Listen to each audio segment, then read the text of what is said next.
We're in the final season of Cobra Kai, and part 2 recently premiered on Netflix. They're so bingeable.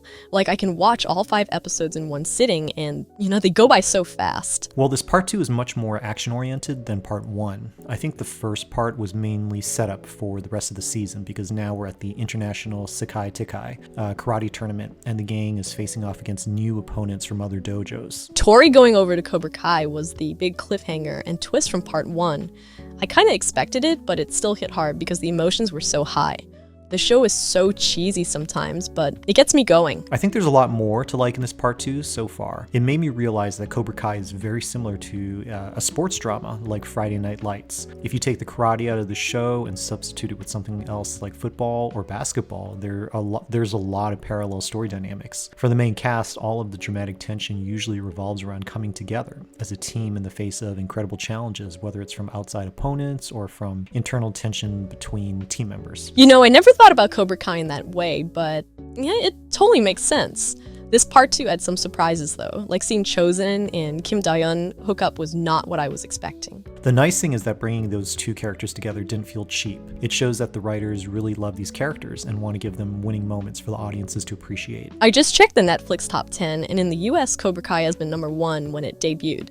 It even topped Arcane Season 2, which is coming out in 3 parts. Yeah, that surprised me. I thought Arcane might top Cobra Kai at first, but then I realized that there's some audiences that might not be into Arcane for its visual look or familiarity with the game lore. Cobra Kai seems to have a broader appeal to a wide audience. One thing I like about this part 2 is that the bad guys are just bad.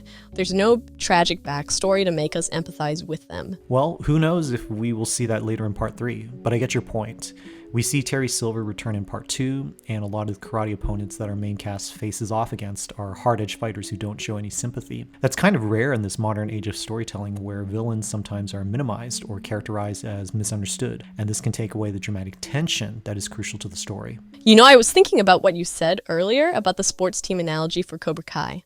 Maybe that's another reason why it appeals so much to audiences. We want to see unity. People coming together, despite the odds. Definitely. That's where the show connects at a deeper level for audiences. It's very all-American in that perspective where people from different walks of life unite and put their differences aside. It's uplifting, and we don't see a lot of that in today's media, whether it's entertainment or news or social media. There's a beauty on display when people come together, and we see that in old rivals like Daniel and Johnny uniting to train up a new generation. I'm keeping my fingers crossed for the last part 3 for season 6. I really want the show to end well.